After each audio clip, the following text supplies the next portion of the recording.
Em,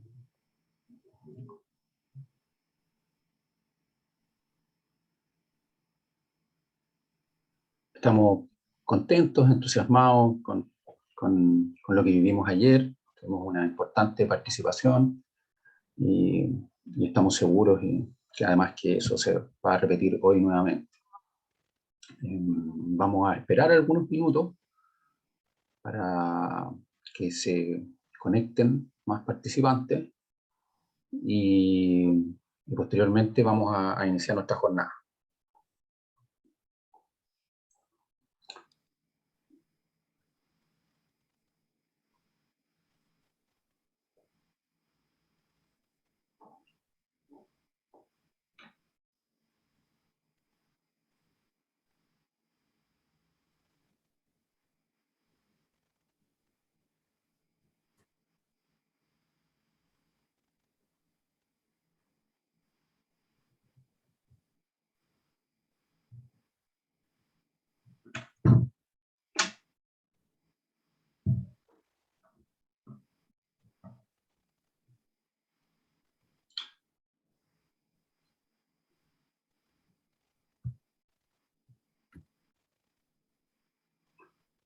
Aprovecho de saludar a los panelistas que nos acompañan hoy. Bueno, en primer lugar a María Elisa Molina, la profesora María Elisa, que es la persona que está organizando junto a Pablo Fosa este seminario.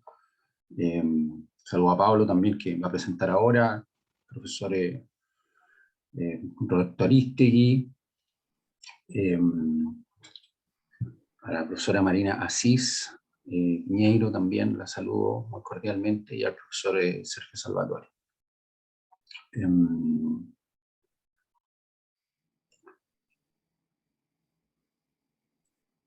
Y saludo nuevamente a todas y todos quienes se están integrando a este seminario. Vamos a comenzar con nuestra primera presentación en honor al tiempo.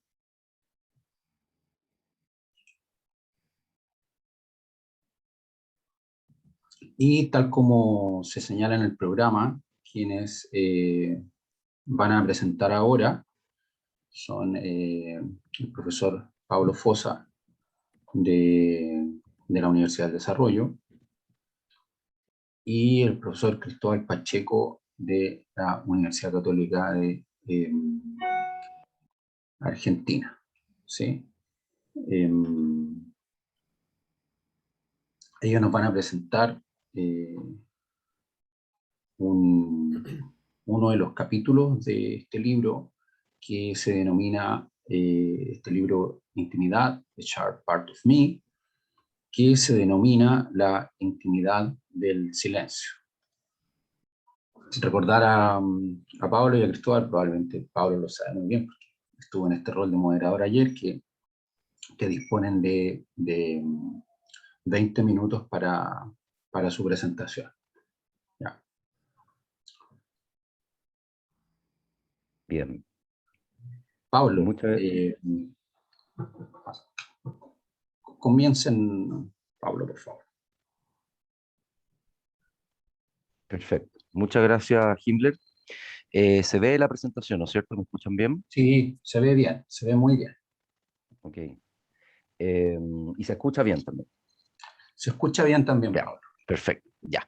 Bien, esta presentación que voy a realizar a continuación es parte bueno, del libro que estamos lanzando todos los expositores, y ha sido construido en conjunto con un gran amigo y colega, Cristóbal Pacheco, que está por aquí también acompañándonos, estudiante de doctorado en la Pontificia Universidad Católica de Argentina, y por mí. Pero en esta ocasión voy a ser yo quien presente este trabajo. ¿Okay? Nosotros aportamos con un capítulo a este libro, específicamente profundizando en la experiencia del silencio humano como fenómeno psicológico, que es lo que voy a mostrar ahora, a continuación. Primero, a modo de introducción, contar en el fondo un poco eh, las características que tiene el fenómeno de la intimidad en la sociedad contemporánea, ¿no? Ya ayer el profesor Carlos Cornejo hizo un excelente análisis de cómo la globalización y la sociedad actual han atentado contra la experiencia de intimidad, ¿no? La sociedad contemporánea desalienta la intimidad, cada vez más escasa. El mismo profesor Cornejo ayer decía, hoy día hablamos más, pero tenemos menos conversaciones íntimas, ¿no? Es algo, una contradicción muy curiosa. Y por otro lado, el silencio en la cultura ha sido entendido como no sonido o como no acción, como ausencia de acción. En este trabajo, lo que nosotros intentamos hacer es resignificar el silencio, no como no acción, sino como actos de silencio, como acción humana, como la actividad psicológica, y el cual es un espacio idóneo para momentos de intimidad. Por lo tanto, lo que queremos teorizar y mostrar en este trabajo es el silencio humano como una experiencia íntima, como una de las posibles experiencias íntimas. Primero, algo del silencio en la literatura. La vida me ha llevado a revisitar algunos textos infantiles y me encontré con El Principito, ¿no? Que tiene una bonita frase respecto al silencio que dice: yo siempre he amado el desierto, uno puede sentarse sobre una duna de arena, tú no puedes ver nada, tú no puedes oír nada, y sin embargo, siempre hay algo que brilla en el silencio, ¿no? En la literatura y en el arte, el silencio ha sido siempre manifestado, significado como opuesto al ruido, ¿no? Como opuesto a la prisa, como opuesto a la bulla, ¿no? Y ha sido homologado a la experiencia de calma, tranquilidad y de presencia. El silencio humano, entonces, es una experiencia íntima, solitaria, verbal, icónica, puede ser en palabras o puede ser también en imágenes, y en general en ausencia de sonido. Es voluntaria, pero también puede ser involuntaria. Es una experiencia de encuentro con el propio self y es un fenómeno eh, intrínsecamente social, ¿no? ¿A qué me refiero? Que culturalmente nosotros aprendemos el silencio, ¿no? Educamos incluso eh, nuestros niños a respetar los turnos de comunicativos del otro y a respetar también los silencios. La profesora Pina Marsico, que va a estar también más tarde en este seminario, tiene una bonita metáfora respecto de los balcones, ¿no? Ella alude, estudiando el tema de los bordes psicológicos y los bordes culturales y sociales, hace una metáfora con los balcones, refiriendo que el balcón es la parte más externa de lo interno, ¿no? Del hogar, de la casa, pero a la vez también es lo más interno de lo externo, ¿no? Es una zona como de frontera entre el mundo privado y entre el mundo público, ¿no? Utilizando esta misma metáfora de la profesora Marsico, la metáfora del balcón, uno podría pensar que el silencio humano también es un espacio de frontera, pero de frontera entre el mundo privado y entre el mundo social y cultural, ¿no? Donde se juega, desde mi perspectiva, gran parte de la experiencia psicológica. Revisité también La Desiderata. La Desiderata es un poema de Max Ehrmann de 1945. Por tiempo no la quise mostrar completa, pero si alguien la quisiera revisar, es un poema muy lindo. Ha sido referido, catalogado por los críticos literarios como una oda a la felicidad, ¿no? Como un emblema de la felicidad, de cómo alcanzar la felicidad. Y curiosamente tiene dos alusiones al silencio humano, ¿no? Al inicio y al final del poema. El poema comienza con esta frase: camina plácido entre el ruido y la prisa y recuerda la paz que se puede encontrar en el silencio. Y termina el poema refiriendo: sean cualesquiera tus aspiraciones, conserva la paz con tu alma en la bulliciosa confusión de la vida. Nuevamente aparece esta tensión, esta dicotomía entre ruido y silencio, ¿no? Entre bulla y calma, que está en gran parte de la literatura. En este trabajo, nosotros, más que una oposición sonido-no sonido, queremos establecer o pensar el silencio como espacio de borde de la experiencia psicológica, un borde entre lo interno y lo externo, y un borde también, por supuesto, entre lo público y lo privado, ¿no? Lo que ocurre en el silencio solamente lo puedo saber yo, y lo que verbalizo lo expongo al mundo social y cultural, al significado de la cultura. Por lo tanto, si es un espacio de borde entre lo interno y lo externo, entre lo privado y lo público, cumple también un importante rol en la regulación del comportamiento y los afectos, ¿no? En el silencio, en la experiencia de silencio, nosotros controlamos nuestras verbalizaciones, podemos regular lo que decimos y lo que no decimos, lo que hacemos y lo que no hacemos, ¿no? Por lo tanto, lo que quiero transmitir en esta primera parte es que hay mucha actividad psicológica y hay mucha experiencia, vivencia en el silencio antes de que el otro pueda tener acceso a la palabra audible, ¿no? Vocalizada. Hay diferentes formas de silencio, ¿no? Hay un silencio más contemplativo, ¿no? Doloroso, silencios preocupados, ¿no? Silencios reflexivos, resolutivos, contemplativos o autocontemplativos, y también silencios ruidosos, ¿no? Que casi uno podría decir, ahí hay muy poco silencio, ¿no? Hay mucho ruido. Eh, y en todos estos tipos de silencio o formas de vivir el silencio hay mucha corporalidad, aquí hay mucha expresividad, ¿no? Y eso es lo que nos permite a nosotros saber o poder comprender qué aspectos se están viviendo en la experiencia íntima del silencio de cada una de estas manifestaciones. El arte también tiene muchas alusiones al silencio. Yo visité algunos cuadros bastante clásicos, ¿no? Uno de Edward Hopper, New York Movie, que refleja, los críticos también de arte refieren que refleja principalmente la imagen de, al parecer, una mujer por el cabello largo, en un silencio desolado, ¿no? Angustiado, abatido. Y, y mientras en otra obra de Johann Heinrich Fuseli, que se llama El silencio, hay una escena de un teatro, de un cine, y la asistente del teatro, la trabajadora de este cine, está en un momento de la obra en un rincón, ¿no? En la salida del teatro, en una posición de pensamiento resolutiva o reflexiva, ¿no? Eh, lo cual también es interesante porque nos permite pensar que hay momentos íntimos de silencio aún en compañía de otros, ¿no? Aún en actividades donde estamos juntos, ¿no? No necesariamente tengo que estar aislado solo para tener una experiencia de silencio. Podemos estar, por ejemplo, como el personaje de esta obra, en un momento íntimo de silencio aún en compañía, incluso en jornada de trabajo. El silencio, entonces, de nuestra propuesta no es una actividad pasiva de la conciencia ni de la cognición, sino que es una actividad psicológica, ¿no? Y eso es lo que nosotros, ocupando la metáfora de Austin, que él habla de los actos de habla, nosotros le hemos llamado los actos de silencio, ¿no? ¿A qué me refiero con estos actos de silencio? Hay mucho más detalle en el capítulo para los que estén interesados en revisar después el libro ahora cuando salga publicado. Pero ¿cuáles son, creo yo, desde mi perspectiva, los procesos que ocurren en este silencio activo, ¿no? En esta actividad del silencio? Yo lo tomo desde al menos dos perspectivas. Primero, la teoría del habla interna, de Vygotsky, que fue uno de los iniciadores del estudio del fenómeno del habla interna. Eh, y segundo, la teoría del self dialógico de Hertz, ¿no?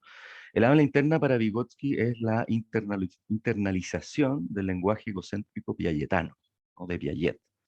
Vygotsky dice que alrededor de la edad escolar, cuando los niños, los infantes ingresan a la edad escolar, algo ocurre con el lenguaje egocéntrico que describió muy bien Piaget, ¿no? Desde la perspectiva de Vygotsky, ese lenguaje egocéntrico desaparece del el espacio audible, sonoro, y es internalizado como una función del psiquismo y de la cognición. Por lo tanto, lo que antes era una función en voz alta, ahora pasa a ser una función en el lenguaje privado, ¿no? Eso por un lado, sumado a la teoría del self dialógico de Hermans, que él propone que la internalización de distintas voces significativas a lo largo de nuestra vida van a formar voces internas también que van a constituir lo que él denomina una sociedad de la mente, ¿no? Tenemos una sociedad en nuestro espacio interior constituido por distintas voces que son en parte propias, pero también en partes internalizadas de otros, ¿no? Entonces, si tomamos estas dos perspectivas, ¿no? La teoría del self dialógico y la teoría del habla interna, y le agregamos temporalidad, que es el flujo de la conciencia, ¿no? De William James, podemos pensar que en el transcurrir de nuestra vida tenemos o dialogamos en nuestro interior con distintas posiciones. A veces puedo ser más contemplativo, otras veces más crítico, otras veces más compasivo, exigente, etcétera. Son distintas voces que van dialogando, distintas posiciones yo, ¿no? I position, lo llama Hermans, en el curso de la experiencia. Pero al mismo tiempo, Vygotsky describe muy bien que el habla interna no es una sola para todos, sino que tiene niveles de formación. Hay momentos en que estamos en una habla interna más primitiva, ¿no? Más afectiva, más de protopensamiento, y otras veces en una habla interna más avanzada, desarrollada, muy similar a lo que es el habla vocalizada. Por lo tanto, si le damos movimiento a esta figura, nosotros vamos moviéndonos en el eje X, digamos, ¿no? Entre distintas posiciones del self, pero también en el eje Y, en distintos niveles de formación del habla interna a cada momento de la experiencia humana. Por lo tanto, el silencio humano se establece como una zona de borde, ¿no? En el mundo interior, entre las zonas más profundas de la conciencia, que son las motivaciones más profundas de la conciencia, la esfera afectiva volitiva, le llama Vygotsky, y el habla vocalizada, ¿no? El silencio entonces es un espacio de borde entre la cultura y las pasiones más profundas de la conciencia, ¿no? Desde nuestra perspectiva, donde se juega gran parte de la experiencia psicológica, ¿no? Pasamos más parte del día en silencio que vocalizando nuestros pensamientos o desarrollando nuestros pensamientos en el lenguaje vocalizado. Hay algunos contextos culturales que demandan silencio, ¿ya? Y esto es bastante interesante, que demandan silencio, pero en donde el silencio es la regla y el habla es la prohibición. Por ejemplo, los templos, ¿no? Por ejemplo, el, el arte, el teatro, ¿no? Una obra teatral, ¿no? Requiere de silencio. Hay una regla de silencio en ciertos espacios, ¿no?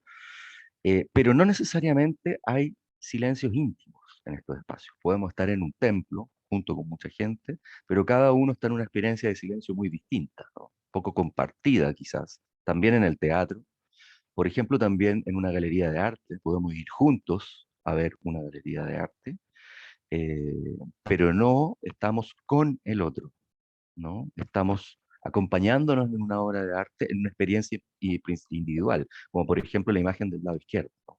Dos personas viendo cada uno una obra distinta, viviendo una experiencia personal. O la imagen del lado derecho, donde hay más personas, todas en silencio, pero cada una está viviendo un proceso personal, íntimo, en su silencio. Entonces, hay silencios colectivos en la vida social y cultural, como por ejemplo el transporte público, ¿no? Donde muchas personas van en silencio viajando, una estación de trenes eh, o de buses, donde las personas también mantienen silencio, incluso hasta una clase, ¿no? Podemos estar todos en silencio durante una clase, pero no necesariamente ese silencio es intimidad. Sin embargo, y aquí me acerco a la dimensión relacional, me alejo un poco del silencio como experiencia personal, individual, y me acerco a la experiencia relacional. Sin embargo, en la dimensión relacional hay algo que pasa, ¿no? Y hay algo que pasa en la diada. Hay algo que ocurre entre dos, que no ocurre necesariamente entre tres o más personas, ¿no? Que es propio de una diada. Y eso es la intimidad relacional y los silencios relacionales, ¿no? La intimidad es un fenómeno esquivo, sutil, de corta duración, es finita, termina, es un momento episódico, emergente en tiempo presente, que cuando lo queremos capturar desaparece, ¿no? Se arranca. Y esto lo quiero resaltar harto, es intrínsecamente recíproco. Es una característica fundamental de la intimidad que la diferencia con otros fenómenos cercanos, como por ejemplo el amor. El amor no necesariamente es recíproco, ¿no? La empatía, por ejemplo. La empatía no necesariamente es recíproca, pero la intimidad debe ser recíproca. Para que exista un momento de intimidad, tiene que haber un momento recíproco de conexión y de mutualidad entre dos personas. ¿Cuáles son algunas tensiones y dicotomías que nos propone esta intimidad, en esta intimidad relacional, ¿no? Queremos conectar con otros, pero sin perder la autonomía. Buscamos expresar libertad sin permanecer aislados. Queremos estar con otros, pero sin perder nuestro espacio.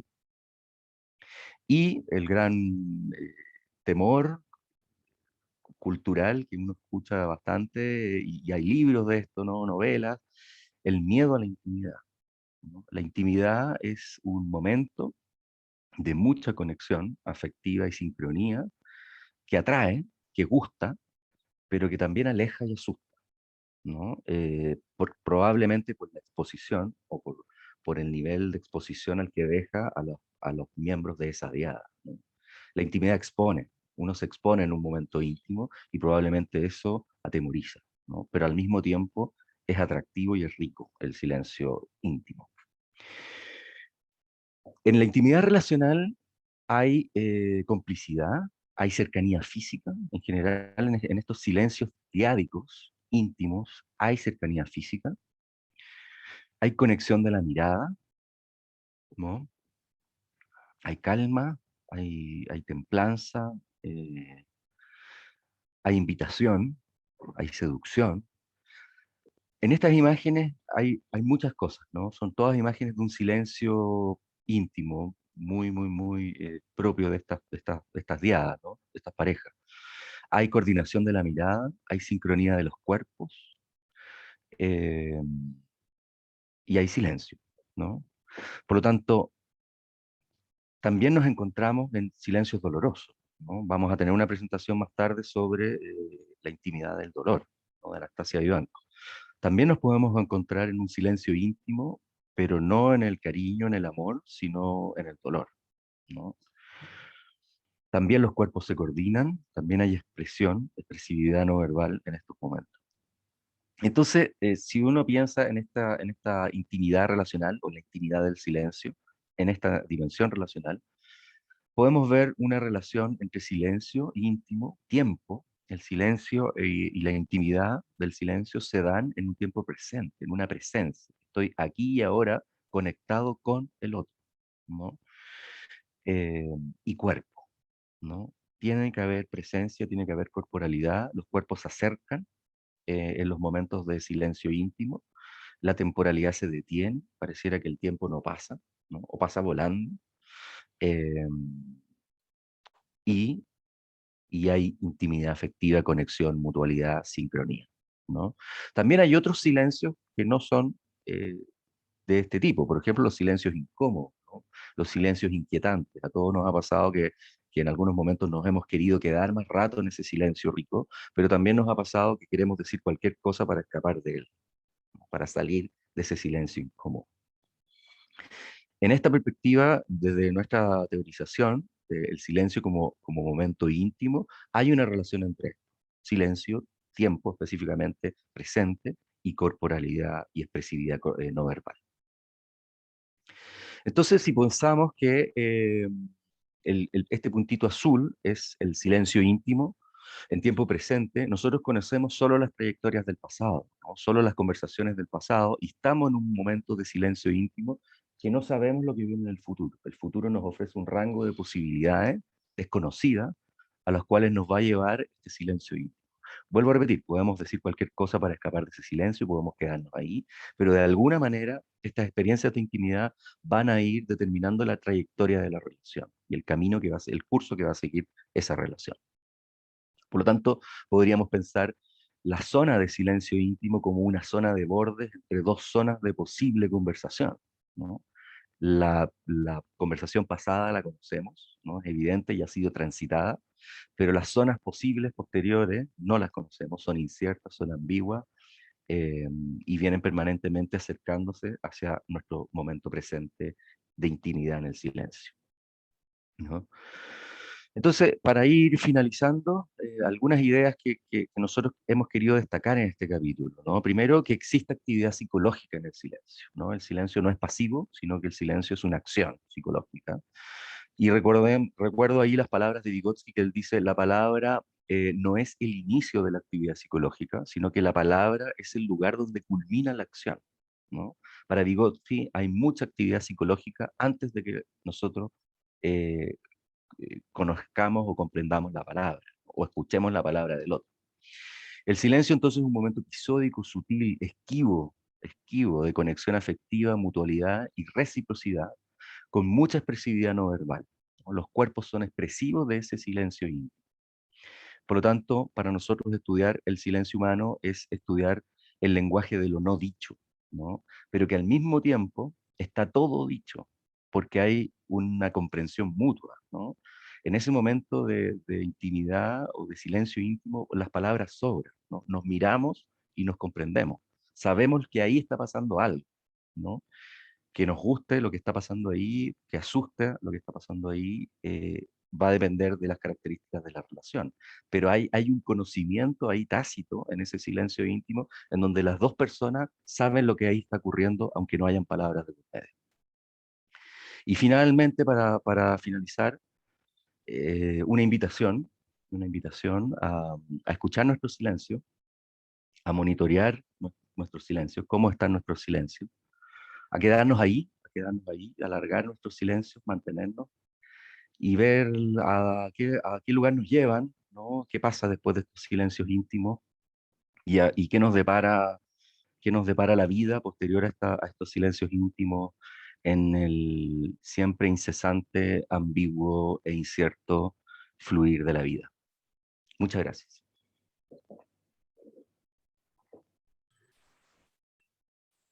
Muchas gracias, Pablo, por tu presentación. Recordarle a todos a todos y todas quienes nos acompañan hoy en este seminario que pueden ir dejando sus preguntas y que al final, después del comentario del profesor Salvatore, esas preguntas va a haber un espacio para que nuestros expositores respondan las preguntas. ¿Ya? A continuación voy a presentar, vamos a dar paso a la segunda presentación de este bloque, que estará a cargo del profesor Roberto Aristegui, a quien saludo nuevamente. El profesor Roberto Aristegui es profesor del Departamento de Psiquiatría y Salud Mental Oriente de la Universidad de Chile, y nos va a acompañar hoy con la presentación titulada Intimidad en el contexto del cambio de identidad hacia el ser relacional.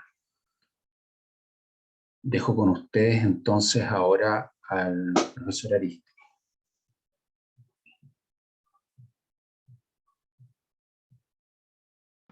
Sí. Saludo con mucho gusto, afecto, Himmler, a ti, a todos los participantes, por supuesto a Pablo y Cristóbal que acaban de presentar. Aquí veo a Salvatore, a Sergio Salvatore, y agradezco la invitación de María Elisa Molina a ser parte de esta acción conjunta que es producir un libro y además estar invitado a conversarlo y a reflexionar. La verdad es que si no hubiera sido tal vez por la mediación directa de algunas personas a las que yo agradezco, no estaría aquí. Así que vaya mi agradecimiento y la motivación que me ha provocado la temática a María Elisa. Escuché con bastante atención esto respecto de la profundización que hizo Carlos Cornejo ayer. De modo que voy a ir a ciertos puntos entrando en materia, y en ese sentido lo que acabo de escuchar me da marco también, el silencio, ligar la cuestión del sentido del silencio no solo a una palabra, sino que a un contexto social, a una globalización o a una manera de entender la vida actual, a una problemática. Estoy completamente de acuerdo con ese tipo de enfoque.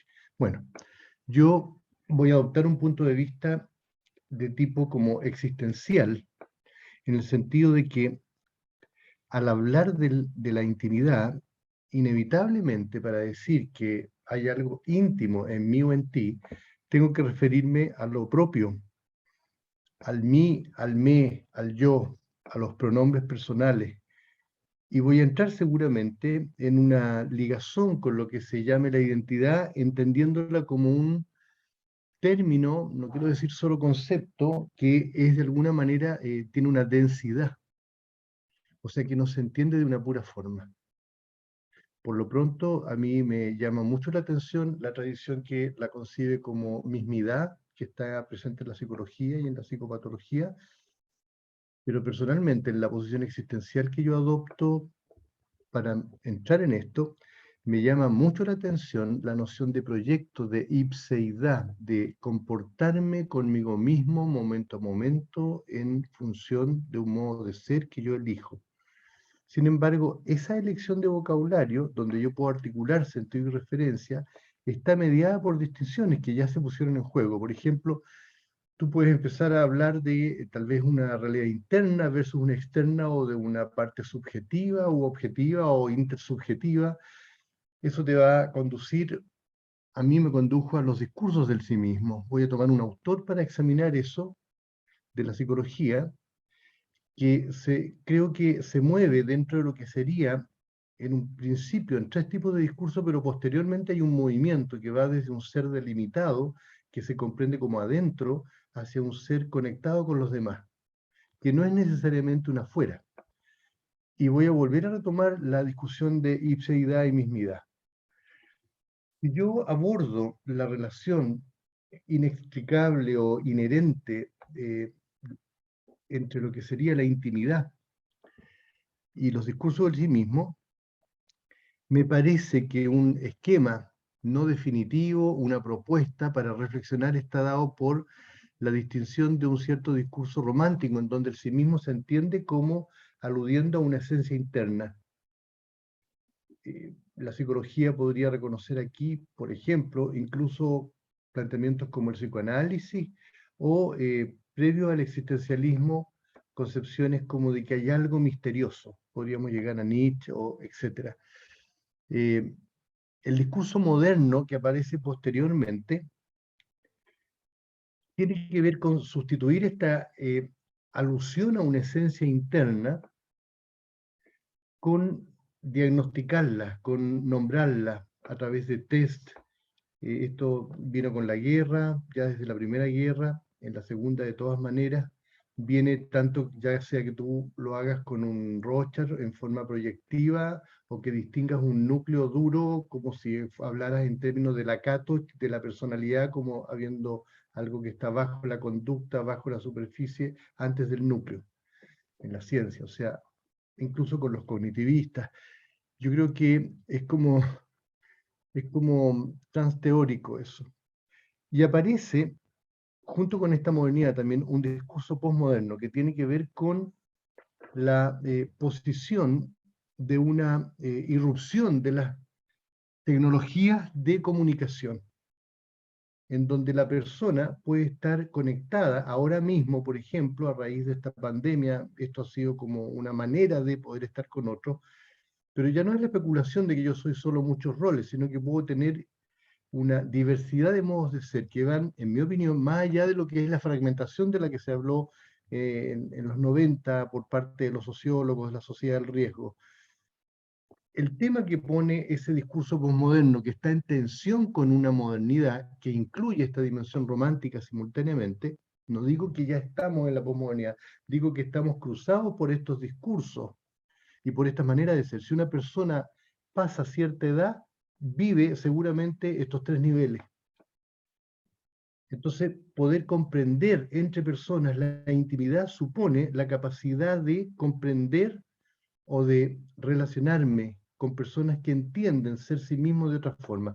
Pero esto nos conduce, y esta es la propuesta que digo, que quiero hacer, dado que soy un psicólogo clínico, entiendo que hay más de un discurso psicológico para tratar con las personas. Creo que la intimidad se va a dar, tratada desde el punto de vista de la psicoterapia, hablando en ese contexto, tomándolo como un pivote, como un punto de apoyo, se va a dar por lo menos a través de 5 discursos.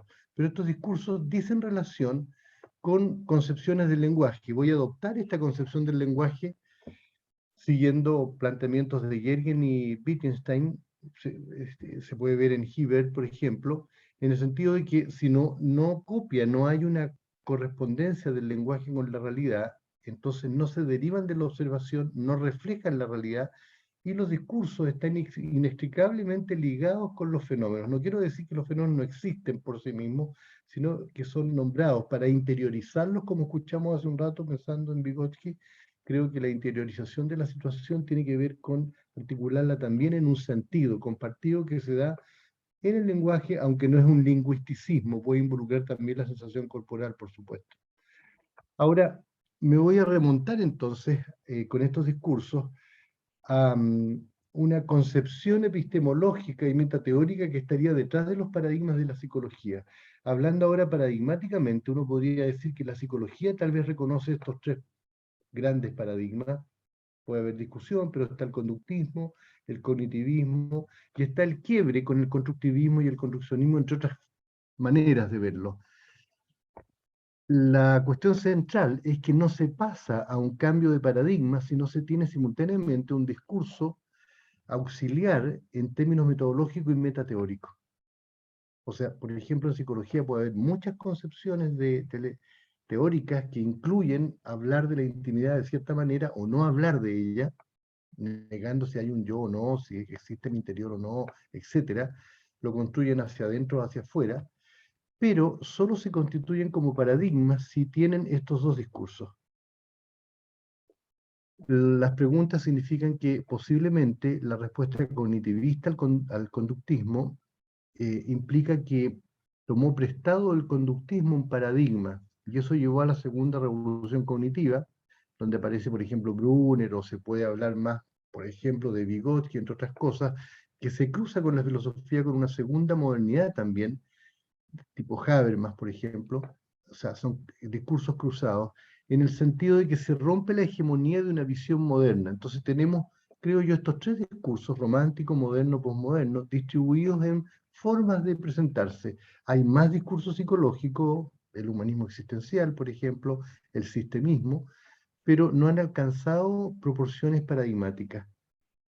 Ahora, si yo me remonto a la epistemología que está detrás del nivel metateórico que acabamos de ver, que acabo de verlo acá en la parte de arriba y que puede incluir también la metodología, por ejemplo, tendríamos que en la mirada epistemológica, diciéndolo muy simplemente, supone un tránsito que va desde que Descartes abre el campo, rompiendo con una concepción de autoridad que venía de Dios, aparece la respuesta empírica, aparece la respuesta kantiana racionalista, pero en el siglo XX y en nuestra época lo que se conforma como ciencia es el empirismo lógico, que es como la síntesis que repite estos discursos previos, solo que en vez de racionalismo es como lógica. ¿Qué es lo que se plantea aquí? Una tradición del reflejo, la mente espejo, y creo que eso sigue presente todavía, aunque hay discusión y crítica, y eso implica que la intimidad se entendería como hacia adentro o como reflejando algo de afuera, como sujeto-objeto. Este empirismo lógico que hereda esta tradición de la mente espejo reposa básicamente en una concepción de la referencia, en la concepción de la teoría y en la verificación. Digamos que está vigente todavía, más de lo que uno podría pensar en una escuela de psicología. Ahora, tomo la posición de Rorty, no necesariamente porque quiera adherir a todas las visiones de Rorty, sino que porque la visión metateórica que él presenta permite hacer un paneo, una visión amplia de cómo a mediados del siglo pasado y desde ahí hasta el final del siglo está la obra de algunos autores como Rorty, parado en Wittgenstein II, en Quine, en Sellars, que básicamente cuestionan lo dado, reducen la tesis de la indeterminación, de la referencia y el significado, o hablan del significado conectado con formas de vida a través de juego de lenguaje. Yo adhiero bastante a ese entendimiento, no a un lingüisticismo, sino que a la articulación.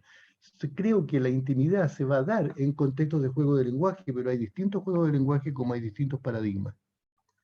Ahora, Wittgenstein da un análisis donde su concepción de juego de lenguaje es como muy similar a lo que sería entender un paradigma. De hecho, Kuhn se basa en Wittgenstein.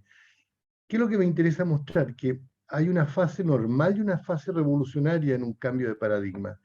Yo quisiera invocar la idea de la ciencia revolucionaria, o sea, cuando no hay un paradigma instalado, esto lo puedo pensar en clínica, en que una concepción epistemológica tradicional intenta imponerse sobre todo el resto, pero en el quiebre de lo que es la modernidad, no es que me interese que todo se lea en forma postmoderna, quiero decir que en esa tensión aparece la idea de que podríamos conversar, o sea, una ciencia revolucionaria.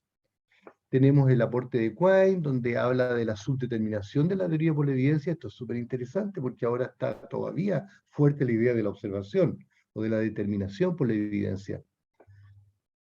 Está el otro periodo de Quine, que es el de la indeterminación de la traducción y la referencia. Entonces, al tomar a Wittgenstein vía Rorty, lo que a mí me interesa es la conversación que hace Rorty respecto de la epistemología. Y creo que lo hace vía Quine y Davidson. O sea, lo que él va a sostener es que hay una indeterminación, pero de la referencia, no del significado.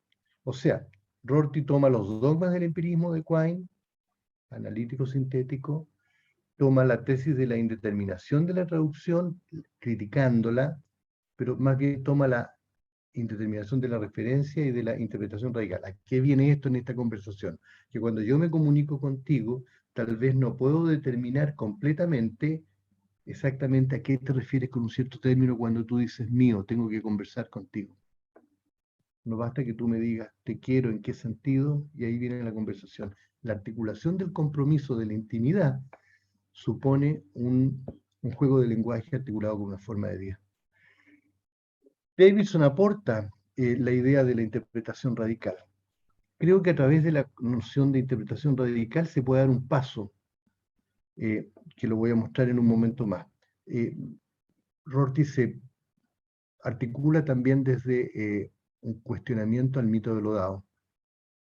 O sea, básicamente lo que me interesa mostrar es que este autor es como un tipo de viaje del héroe que dice, miren, estamos en la representación privilegiada, pero vamos a criticar el fundacionalismo y la epistemología y vamos a dar paso a la hermenéutica.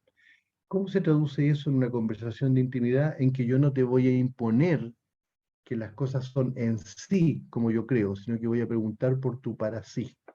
Hablando sartreanamente, hablando en términos existenciales. Me interesa cómo tú determinas tu existencia, no cómo yo la traduzco, según una visión que podríamos llamar de mala fe, definirse a sí mismo como un objeto. Esa decisión ocurre en la intimidad. Ahora, el paso, para dar un contexto a esto, es que yo paso de la ciencia normal a la revolucionaria si sigo este planteamiento, paso de la epistemología a la hermenéutica y dejo la confrontación y entro en la conversación. Creo que la intimidad, para que emerja, requiere la conversación. Si no, va a estar negada.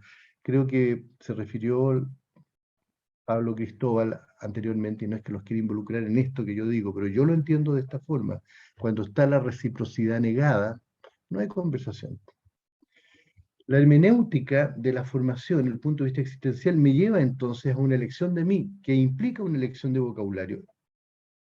Ahora, más allá de este marco de referencia lingüístico, el marco en que nos estamos moviendo es una tradición de la ciencia, que la tenemos arriba, como heredera de esta tradición del reflejo, donde tenemos el lenguaje ideal, el lenguaje ordinario, pero es la filosofía analítica. Tenemos las posiciones de lo que se entiende tradicionalmente por filosofía, que es como filosofía de sentido, que sería de Husserl, Heidegger, Gadamer. ¿Por qué puse a Ruiker abajo? Porque Ruiker es una persona que se pregunta por la identidad, pero articula las dos tradiciones. O sea, él está conversando con la filosofía del lenguaje ordinario, con la filosofía del lenguaje ideal, y está conversando también con Husserl, con Heidegger, con Gadamer. Está haciendo un ir y venir, no está en un solo casillero. Y pienso que el problema de la identidad amerita ese tipo de enfoques, o sea, amplios, de articulación, de conversación. El problema llevándolo al terreno, también se aludió aquí, por ejemplo, anteriormente, tenemos cuerpo, alma, espíritu, como lo que se entiende por una persona tradicionalmente, pero en el giro lingüístico no hay espíritu, hay mente, no hay alma, y al principio hay sensación, y hasta el año 36, después que Carnap suprime las sensaciones, hay solo conducta. El conductismo va con observadores que observan conductas objetivas. O sea, se elimina la mente. Cuando aparece la mente, aparece colonizada por el concepto, después de Chomsky. O sea, pasa mucho tiempo a que aparezca una manera encarnada. Y eso tiene que ver con que si yo creo que la sinestesia y la senestesia, que liga mi corporalidad con mi intimidad, bueno, aquí no tiene entrada si yo estoy en el concepto objetivo, si no estoy articulado. Entrando en la conversación, y esto ya acercándome al cierre de esta presentación, creo que al adoptar esta elección de vocabulario, este paso a la hermenéutica, donde Rorty apunta a Gadamer, a Heidegger, a Sartre, sin las distinciones internas en que uno diría, no, yo no quise decir lo que tú dijiste antropológicamente, etcétera, no estoy en ese tono, como que si yo estoy en Heidegger no puedo conversar con Sartre, entonces Sartre no tengo idea de lo que dijo Gadamer. O sea, tomando esa tradición con una perspectiva, lo que aparece es el discurso o la concepción de lo disponible a la mano, lo pongo acá en las letras A y B, y lo presente a los ojos en C y B. Entonces, creo que lo que está en juego es articular la comprensión y la interpretación en un juego de lenguaje que está más allá de los enunciados tradicionales, proposicionales, es articular algo preontológico, prereflexivo, preconceptual. Si avanzo en esa línea, me voy a encontrar con una dimensión práctica. Entonces creo que para entrar en la dimensión de lo íntimo es necesario ir a lo performativo práctico, pero tal vez en mi diálogo contigo también estoy preso de la constatación teórica que podrías hacer de mí, o si tú me comprendes prácticamente. Necesito tener una articulación de ambos niveles. Y eso ocurre cuando yo, en el contexto de mi identidad, converso como ipseidad y como mismidad. Personalmente yo he trabajado en la línea de concepciones de tipo humanista o experiencialista, y la cruz de esos enfoques es que no tenían una concepción de la mismidad, entonces cuando había problemas con situaciones graves, no había posición. Y la cruz de los enfoques que están solo en la mismidad es que no tratan con la aperturidad momento a momento. Entonces me parece que cuando la concepción de Ruquier, que es recogida, por ejemplo, por una psicología y psiquiatría, pero por una concepción fenomenológica de la persona y hermenéutica al mismo tiempo, articula los dos niveles, hay un paso que puede ser muy, muy interesante y que puede responder a muchas preguntas. Por ejemplo, cuando yo estoy en la intimidad del vínculo con una persona en la psicoterapia y está pidiendo algo sobre sí mismo, íntimamente, que no lo dice públicamente, y yo estoy apareciendo como una promesa, o sea, como una ipseidad de futuro, que podría interrumpir el circuito del carácter que se repite y que se va a hacer junto. Ahora, en ese tipo de conversación, creo que se articula una concepción de juego de lenguaje conectado con forma de vida. Bueno, voy a decir dos cosas para ir cerrando ahora. Creo que esto implica abrir la noción de un referente. Si ustedes se fijan en esta concepción, la mismidad tradicional tiene el referente en la parte teórica. Yo creo que el referente tiene que venir al quiebre, tiene que venir al trasfondo. En la posición de Heidegger, el referente queda siempre diferido porque es un referente externo. En cambio, creo que en una conversación de intimidad, sea cual sea la elección, que yo vaya por la sensación interna o por la forma de comunicarme con el otro hacia afuera, yo tengo que tener un referente sentido. Por ejemplo, en la psicología, y no es que quiera volver a ese punto, tú tenías a un Rogers hablando de la conexión con el otro y tienes a un Jendlin diciendo la sensación sentida.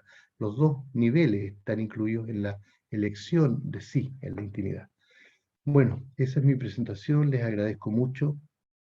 Estaré aquí para conversar y seguir adelante con este simposio. Gracias, Jimmy. Muchas gracias, Roberto, por tu presentación. Recordarle a nuestros participantes que pueden ir dejando sus preguntas y que al final vamos a dedicar un tiempo para que cada uno de nuestros expositores eh, pueda comentar y responder a sus dudas y comentarios. A continuación, vamos a presentar a la profesora Marina Asís Piñeiro. La profesora Marina Asís Piñeiro pertenece al programa de posgrado de Psicología Cognitiva de la Universidad Federal de Pernambuco, en Recife, Brasil. Y ella nos presentará su capítulo que se llama Writing Under the Skin, The Challenges of Intimacy in Contemporary Culture. Dejo con ustedes entonces ahora a la profesora Marina Asís Piñeiro. Muchas gracias, profesora. Thank you, Himmler. It's a pleasure to talk to Muchas you. gracias, Himmler. Es un placer estar con ustedes esta mañana y me disculpo por hablar en inglés. A pesar de que soy brasileña y estamos tan cerca aquí mismo en América Latina, yo no tengo la capacidad de hablar español y me da mucha vergüenza, pero bueno, está bien. El tema, desde que fue invitada a escribir en esto, es un tema que me sigue y es un tema bastante complejo y pienso que solo escribí un texto para seguir el laberinto de los sentidos al cual nos puede llevar. Y debo decir que lo que yo voy a presentar el día de hoy no está discutido completamente el capítulo porque sigo pensando acerca de la intimidad y seguí pensando después de escribirlo en nuevas maneras. Así que voy a compartir ahora mi pantalla.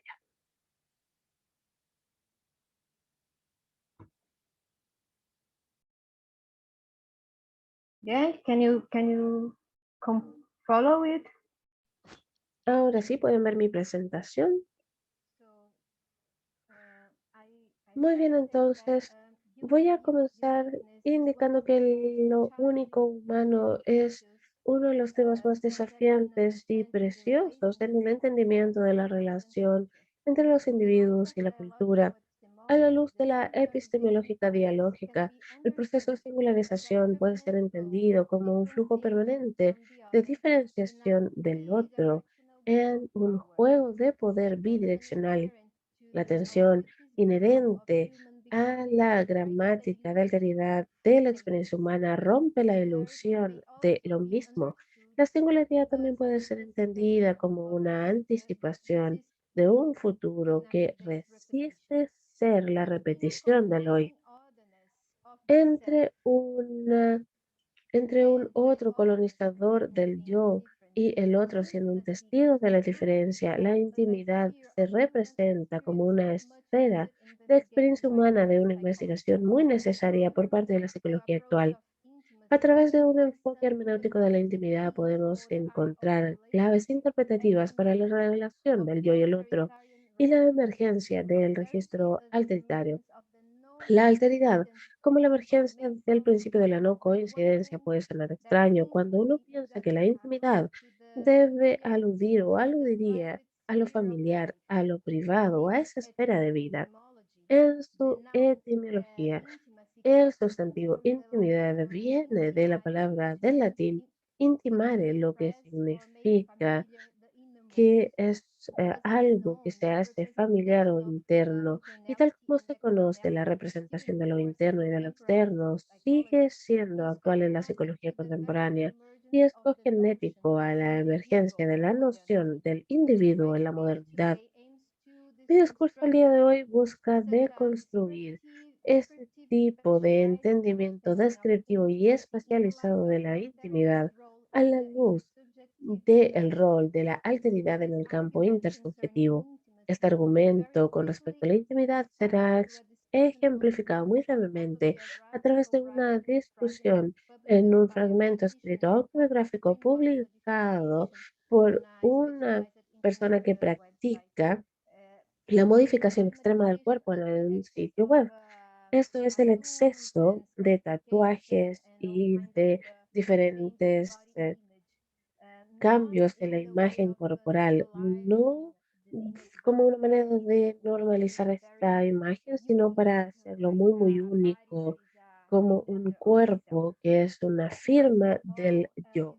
En primer lugar, es importante declarar que la intimidad no es una dimensión universal de la existencia humana, tal como se ha mencionado anteriormente. Aquí en las culturas occidentales globalizadas vemos formas de vida que se presentan como antagonistas al sentido más común de la experiencia de la intimidad. Eso haría que la relevancia de estudiar la intimidad sea cuestionable desde que los límites entre lo público y lo privado han sido borrados en una atmósfera contemporánea aparentemente tan aversa a las matrices introspectivas de la experiencia psicológica, cada vez más permeada por las prácticas de la autorrealización performativa. Para discutir el tema de la intimidad o discutirlo parece ser una nostalgia teórica en un mundo sin corazón, tal como lo diría Christopher Lack. De acuerdo a Figueredo, el fin del siglo XIX fue un periodo histórico en el cual las experiencias psicológicas, emocionales y subjetivas comenzaron a ser reconocidas en la cultura occidental de cada día. A través de la música, la ópera y la literatura, la vida privada comenzó a existir en la escena pública. La experiencia de la lectura de novelas fue una plataforma para elaborar experiencias del sujeto que cualquier otro vocabulario previo no podía mencionar. Ana Karenina indica todas las familias felices son similares. Cada familia infeliz es infeliz en su propia manera. No por casualidad, Vygotsky utilizó el diálogo literario de Ana Karenina en el clásico del pensamiento y lenguaje como una manera de analizar las diferencias entre lo interno y lo externo en sus discursos. Por lo tanto, caracterizó las formas de la abreviación de palabras en la conciencia individual y su amplitud polisémica en la experiencia subjetiva. De acuerdo a Richard Rorty, previamente mencionado aquí también, la literatura podría aumentar la sensibilidad de las personas a las particulares del dolor y de la humillación del otro, expandiendo la categoría de nosotros en opuesto a una categoría de ellos. En términos éticos, Rorty cree que la solidaridad se logra no solo en la teoría abstracta, ni discursos racionales, ni pensamiento conceptual, sino por géneros narrativos capaces de producir una identificación empática. Podríamos decir que si la literatura es una matriz histórica expresiva para entender el nacimiento de la intimidad, sigue iluminando la experiencia imaginativa estética implicando o implicada en el surgimiento de lo íntimo y de acuerdo a Gadamer, una experiencia artística en la cual el espectador extático corresponde su continuidad con el yo. El desaparecimiento temporal del límite entre quien lee y lo leído, entre la audiencia y el arte, permite la excepción transformativa que rompe y a la vez está incluida en la ordinariedad habitual de la vida diaria, y esta es una cita de Fraser Pereira. La intimidad estética de la experiencia no configuraría una transfiguración de la realidad, sino sino su propia red de sentidos históricos afectivos heterogéneos. Si el mundo público mantuviera una relación cogenética con lo privado o con la esfera privada de la modernidad, la intimidad a su vez no sería reducible a lo privado. En ese sentido, la intimidad retendría su relación de tensa cogenética con la red de la vida diaria. Si la vida diaria ordinaria es una red sociocultural que nos entrega cadencia, ritmo y un conjunto de regularidades al circuito colectivo, por otro lado, la intimidad sería una dimensión para la reconstrucción de las vivencias, para la interpretación de momentos ambiguos de experiencia. Y es importante enfatizar que lo que reconocemos como la esfera íntima es necesariamente una experiencia o un campo intersubjetivo y estético producido por refracciones de significativo y resonancias afectivas del otro en nosotros. Una hipótesis que se debe presentar en esa intimidad como una construcción de diálogo específico debe ser gatillada particularmente en o enfrentando o ante experiencias de extranjería, de inconsistencias experimentadas en el yo, enfrentando impases inherentes y a veces a la disrupción de la vida social. Tal como se mencionó previamente en el libro que está siendo lanzado el día de hoy, intento ilustrar la emergencia de este tipo de intimidad afectiva dialógica a través de la construcción narrativa de una persona que practica la modificación corporal extrema y cito un fragmento de esta biografía y la persona habla acerca de sus modificaciones corporales. Es mi arte favorito, pero es muy a menudo malentendido, juzgado y ensombrecido. El único límite que existe son los límites del cuerpo. Se puede llevar tan lejos como el cuerpo lo permita, dejando que se vuelva parte de quien eres como persona, identificando quién eres, individualizando tu aspecto, llevando a la felicidad final, amándote, siendo tú, es una prueba de fortaleza, persistencia y dedicación. Tú eres el artista y el lienzo, eres el arte. Por lo tanto, ser responsable por o ser el autor, el artista de los límites del propio cuerpo en maneras nunca antes vistas son atributos que hacen que este fenómeno sea un campo que conduce muy bien a la pregunta de la intimidad en las vidas, a las formas de vida de hoy. Y en el discurso de esta persona podemos reconocer la corporrealidad como una esfera de la intimidad situada en este espacio simbiótico intermedio en la relación entre el yo y el otro.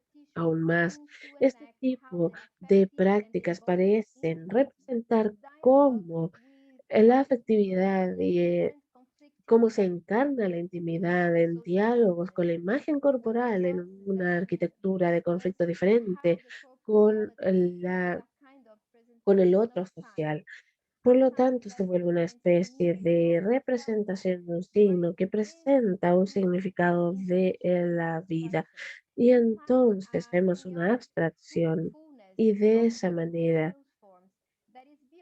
hay presentaciones que son más allá del lenguaje, pero no más allá del significado.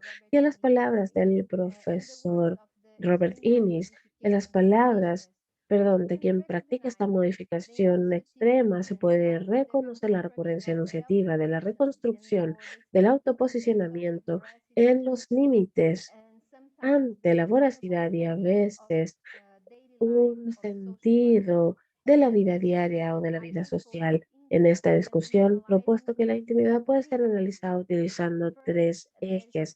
Primero, tenemos el desplazamiento imaginativo exotópico de la inmediatez y de lo ordinario de la vida diaria. En segundo lugar, la búsqueda de la construcción de significado que dé guía a la interpretación del mundo. Y en tercer lugar, la construcción de una área semiótica afectiva formada por acciones y reacciones que ponen voces sociales en perspectiva. Muchas gracias. Y eso era lo que yo quería compartir con ustedes. Y muchas gracias por su atención. Thank you very much, dear Muchas Robert. gracias. Muchas Eh, gracias, eh, profesora, por su presentación. Recordarle a nuestros asistentes que hacia el final vamos a tener un tiempo para responder preguntas y comentarios. ¿Ya? A continuación vamos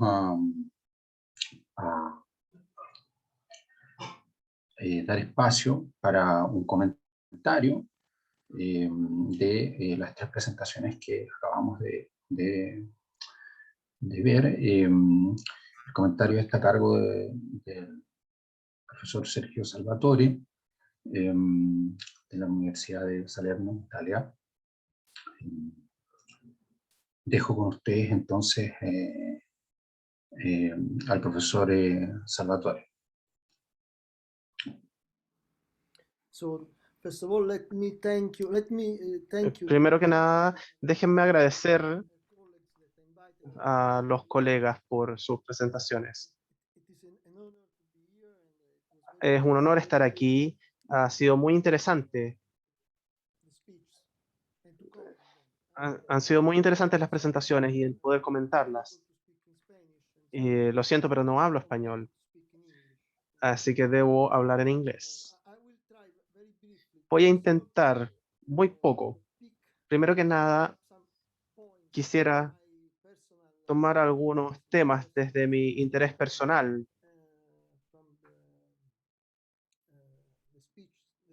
De lo que se escuchó, y voy a tratar de hacer una consideración más general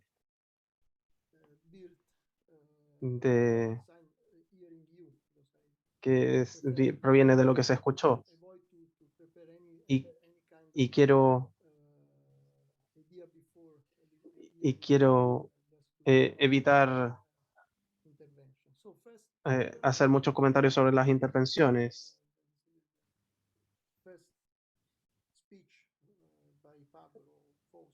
Primero, el speech de Pablo.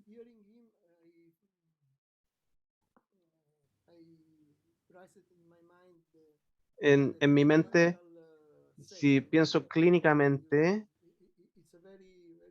es algo muy útil para la conversación de la ciencia, porque la ciencia es un fenómeno clínico y también es una de las intervenciones más relevantes. Así que me gustaría decir que las ciencias sociales y psicológicas son muy claras y calzan muy bien desde un punto de vista clínico. Y desde este punto de vista interpretamos la ciencia y ocupamos el silencio para interpretar la voz de un paciente. Así que fue muy interesante escuchar su charla. El segundo punto, voy a tratar de ser muy breve para dejar tiempo para los comentarios del público. En lo de Roberto, disfruté mucho la charla. Fue algo muy considerado, muy útil y un análisis conceptual, porque necesitamos esto en este punto, porque no podemos considerar el concepto como que ya está en la psicología, que ocupa mucho sentido común. Entonces tenemos un análisis conceptual más claro, más autónomo. Y estoy totalmente de acuerdo. Y si consideramos la ipseidad del ser propio en un distinto nivel de análisis, esto me lleva a una consideración más general de la conversación. Para muchas distintas ciencias la referencia es en qué se pueden basar. Para nosotros, la referencia es la primera tarea a lograr. Tenemos que entender todas las referencias, porque luego con la referencia podemos pasar a una conversación sobre esto. Entonces, la idea de que hay una palabra, no como punto de partida, sino que como una meta intermedia en este caso. Y luego, para pasar a lo de Marina, yo creo que Marina lleva un punto muy importante para cualquier tipo de psicología cultural que tiene que ingresar al diálogo, y el cuerpo de esto para nosotros está de forma presente para traer significado y interpretarlo. La forma en que tiene sentido hacer esto, producir el significado e interpretar este significado y dar la semiosis que conlleva. Y eso es algo muy relevante y que fue algo que tuvo mucho sentido en la última parte de la conversación, de la presentación. En general, cuando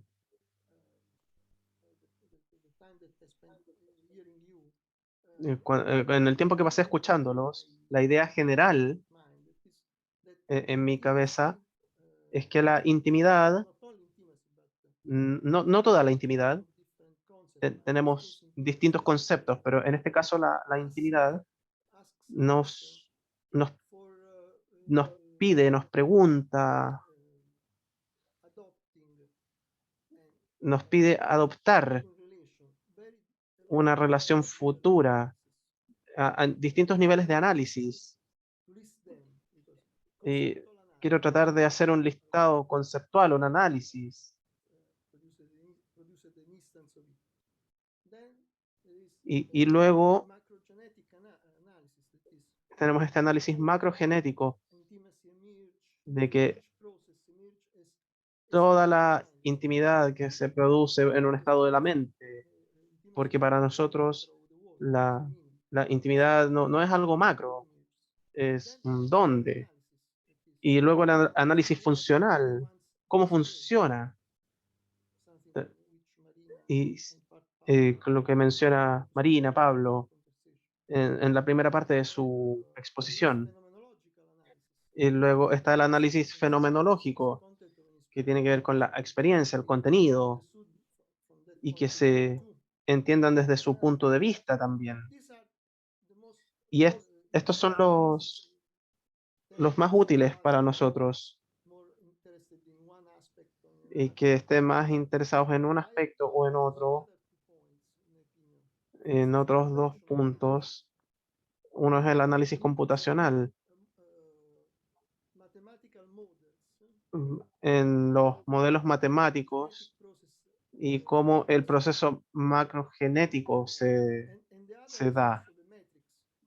Y también está la métrica, porque también queremos representar la intimidad de una forma en que podamos cambiar nuestras ideas.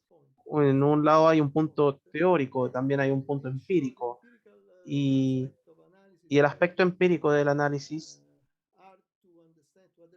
es para entender y tratar y ver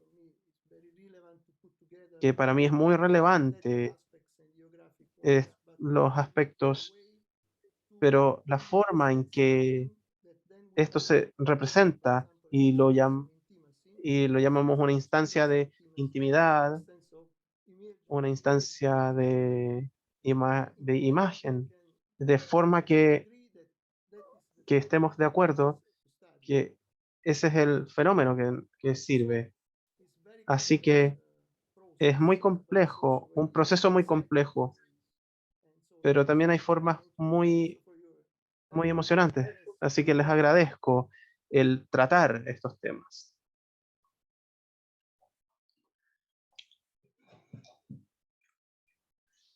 Muchas gracias, profesor Salvatore, por su comentario acerca de nuestras tres presentaciones. Vamos ahora a revisar algunas de las preguntas que tenemos en el chat.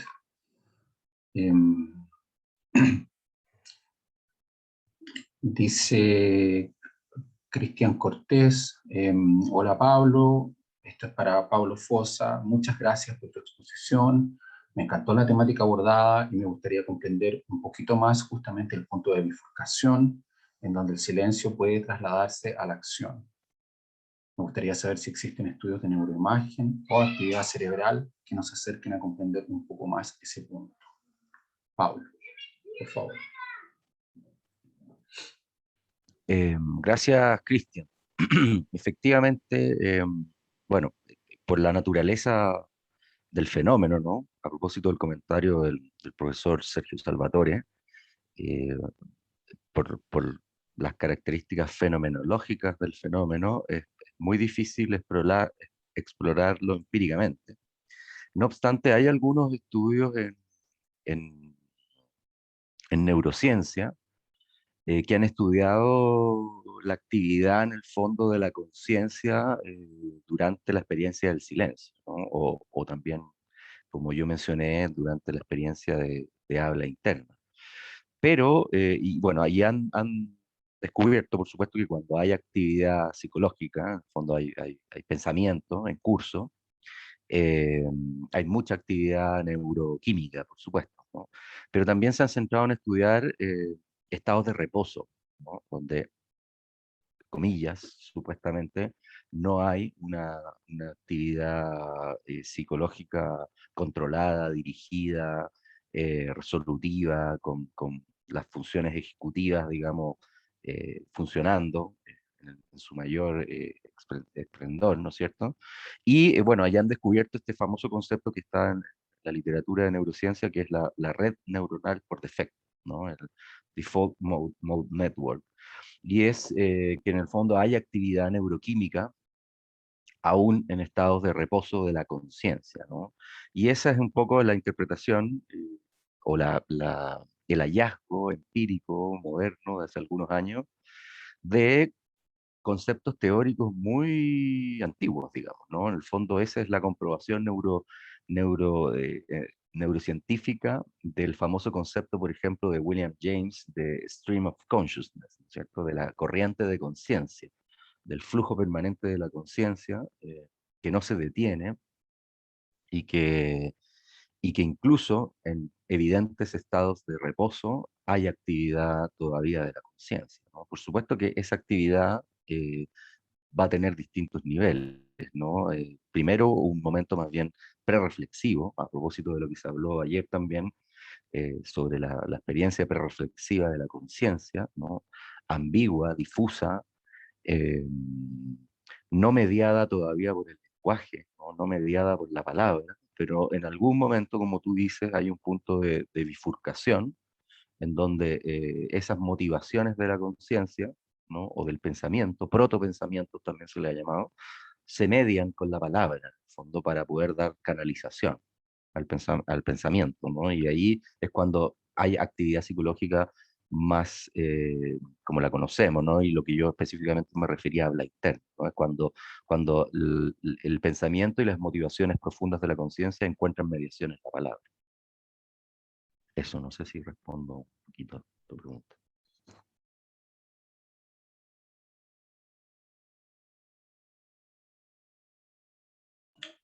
Muchas gracias Pablo por tu respuesta. Juan Yáñez pregunta a Pablo si puedes hilvanar una breve reflexión respecto del eje intimidad, silencio, inconsciente como componente del conocimiento personal, particularmente el papel del conocimiento personal en la construcción del eje intimidad, silencio, si entiendo bien. Sí, gracias Juan por tu pregunta. Eh, Efectivamente, esto es, cuando yo, bueno, empecé en este tema y sigo pensando, ¿no? El lenguaje interior, ahora el silencio y la intimidad como fenómenos de la conciencia, inevitablemente uno se topa con algunos bordes, digamos, de toda la tradición que tenemos en psicología y toda la teoría sobre el inconsciente, ¿no? Y de hecho tengo un trabajo publicado el año 2020 en International Journals of Psychoanalysis, en donde hacemos dialogar esta perspectiva que yo muestro hoy día con las teorías psicoanalíticas que han propuesto también o han tocado de alguna manera este tema, ¿no? Específicamente, eh, es- de hecho, Vygotsky, cuando en uno de sus trabajos, desde mi lectura, para diferenciarse de Freud, ¿no?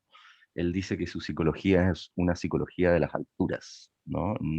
O de la superficie, no una psicología de las profundidades, ¿no? Haciendo alusión a la psicología profunda, como le llamó Freud a su teoría. Y en ese trabajo, efectivamente, el coautor es un terapeuta, un psicoanalista de ese trabajo. Tratamos de articular, digamos, esto que Freud llamó la representación cosa, ¿no? Y la representación palabra, con la teoría vigotskiana del habla interna, ¿no? En el fondo, cómo Vygotsky que son, digamos, asumiendo, por supuesto, con mucha humildad, que son teorías epistemológicamente muy distintas, ¿no? Muy, muy, muy distintas, y que no es fácil hacerlas dialogar, pero intentamos hacer un diálogo y eso en el fondo hay ahí, uno podría ver un tipo de relación, ¿no? Entre el paso de la representación cosa a la representación palabra, y que Vygotsky continúa este modelo en la superficie de la conciencia, ¿no? En el fondo, que él le llamó habla interna, ¿no? Entonces uno podría pensar también que en estas habla interna, ¿no? En esta palabra interior, también hay eh, motivaciones profundas de la conciencia que le llama Vygotsky, que también podría ser una forma de no caer o no llamarle motivaciones más inconscientes, ¿no? Del aparato psíquico. Pero en el fondo sí, perfectamente hay una relación entre silencio, habla interior, intimidad e inconsciente, de todas maneras. Muchas gracias, Pablo, por tu respuesta. Agradecer además la participación y los comentarios que han ido llegando. Es probable que no alcancemos a responder a todas las preguntas y comentarios. Vamos a hacer lo posible por responder a la mayoría. La profesora Flor Van Alpen dice muchas gracias por la linda presentación, y hace una pregunta. ¿La zona de silencio y la zona de habla son zonas claramente separadas? ¿Pueden ser la misma zona en el sentido que hay silencio y posibilidad de hablar en el mismo momento? La pregunta es también para el profesor Pablo Fossa. Sí, muchas gracias, Flor. Muchas gracias, Flor, por tu pregunta. Efectivamente, estoy totalmente de acuerdo, ¿no? Yo creo que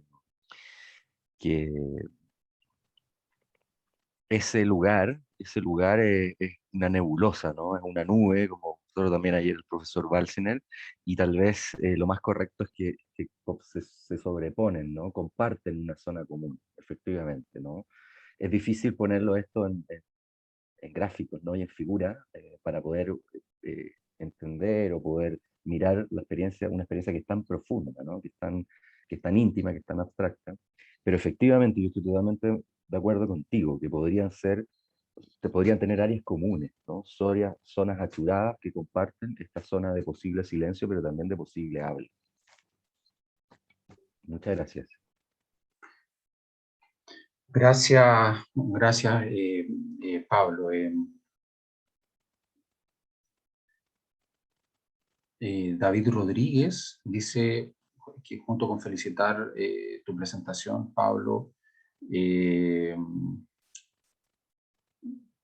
dice si en su investigación abordaron el silencio de la conciencia. Esto debido a que en el silencio, comillas, verbal se indicó que todavía hay pensamientos y reflexiones que se entendían o interpretaban como excepción a lo dicho. Entonces, ello puede ser silencio observable, pero dentro de la conciencia no hay silencio. Bueno, ¿es posible un silencio de la conciencia interna que no sea reducido al espacio entre dos enunciados? Gracias, dice David Rodríguez. Esta pregunta también es para Pablo. Muchas gracias, David. Muy profunda tu pregunta, muy profunda. Y bueno, algo mencioné en la primera respuesta, ¿no? Que en el fondo, desde nuestra perspectiva y cómo la hemos trabajado nosotros, aludiendo también a este concepto de corriente de conciencia de William James, la conciencia no se detiene, ¿no? Es un permanente flujo. Efectivamente, nosotros aludimos aquí al silencio, al silencio acción, ¿no es cierto? Donde hay verbalización, donde hay discurso, hay pensamiento, hay imágenes, hay habla interna, ¿no es cierto? Y efectivamente es difícil el silencio pleno de la conciencia, ¿no? La conciencia se detiene en el fin de la vida. Lo que sí hay experiencias preverbales, ¿no? Experiencias preverbales, pero que igual es el flujo de la conciencia, ¿no? Estoy pensando en las primeras etapas de formación del habla interna, ¿no? Que no son mediadas todavía con la palabra, cargadas de imágenes, cargadas de afectividad, de expresividad, ¿no? De sensaciones corporales, de, de sensaciones organísmicas, como también presentaba ayer el profesor Himmler con Paloma o Paso. Pero el silencio completo de la conciencia, al menos teóricamente hablando y empíricamente hablando, yo no lo veo posible, ¿no?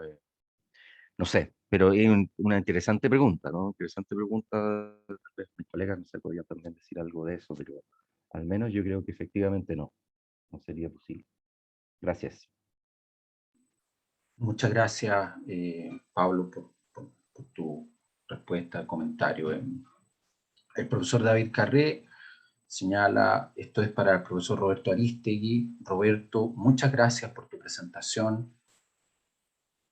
Una pregunta respecto al rol de la conversación en la intimidad.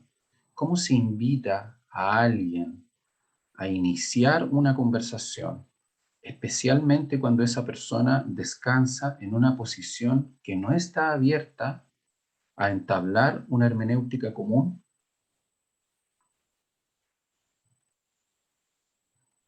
Sí, es complejo porque creo que pone el acento más en la, bueno, encuentro bueno el planteamiento, la pregunta, pone el acento en la comunicación, más que en una concepción a priori del lenguaje.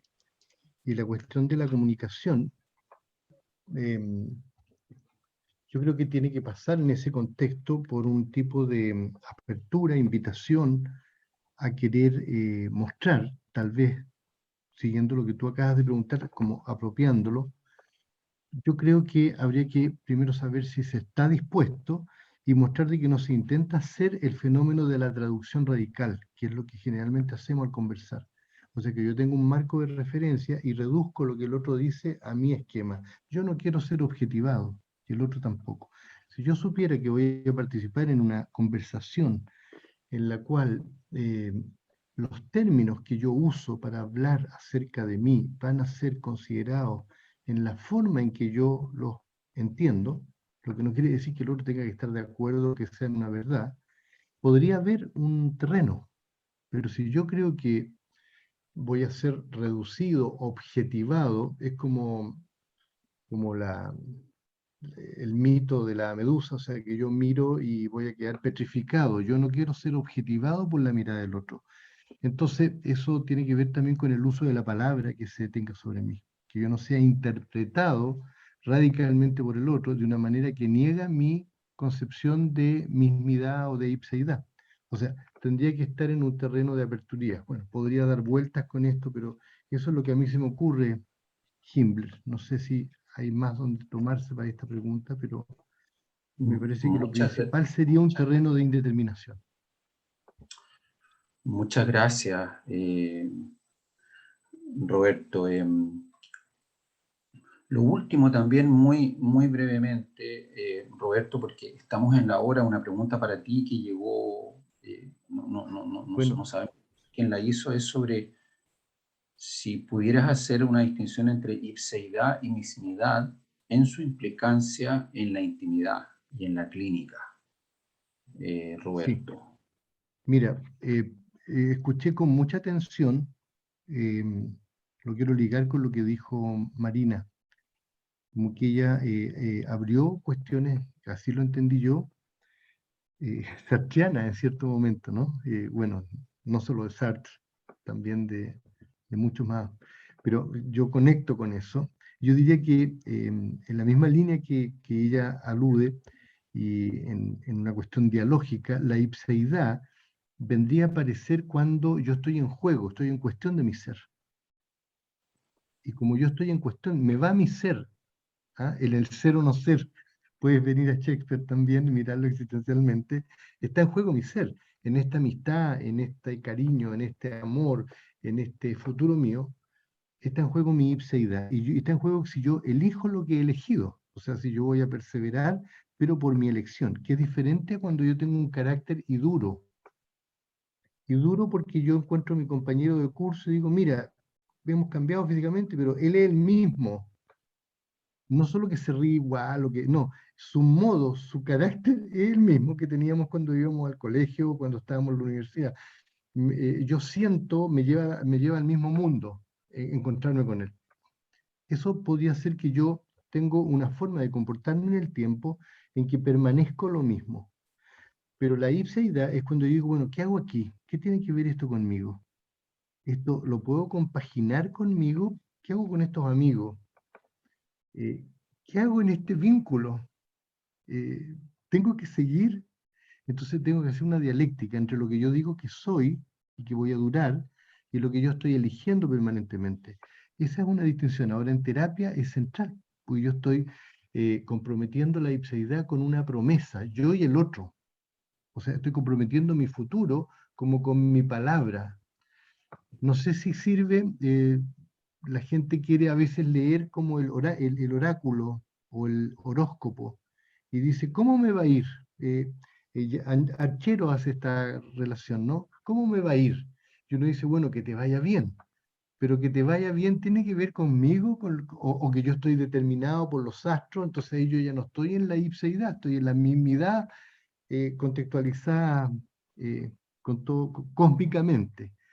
Eh, o sea, que yo estoy en juego de mi ser involucra una cierta angustia no neurótica, como habrían dicho sus autores.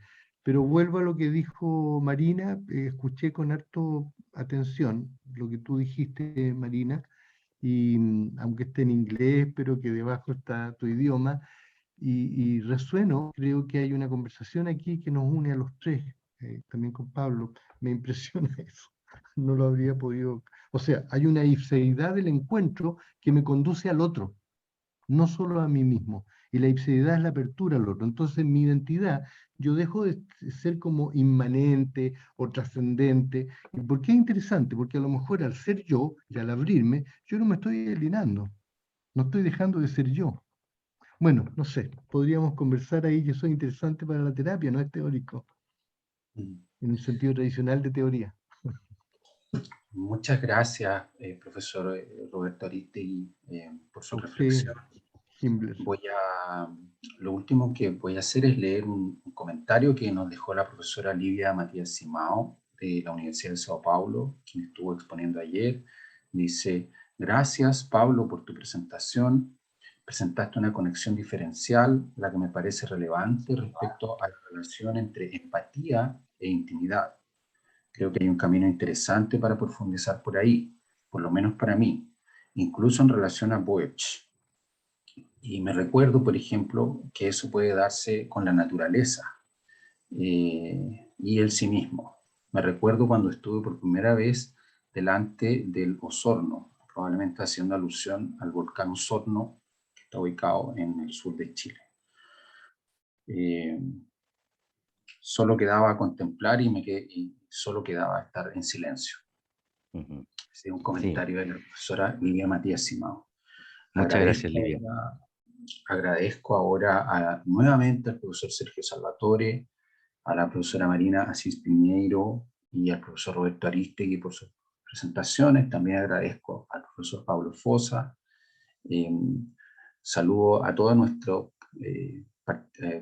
público muy, muy cordialmente, y les recuerdo que vamos a cerrar este bloque y nos reencontraremos nuevamente a las 11 de la mañana con un nuevo ciclo de presentaciones. Muchas gracias y nos encontramos en unos minutos más. Muchas gracias a todos. Gracias, profesor Salvatore, Roberto, Marina. Estén muy bien. Sí, gracias.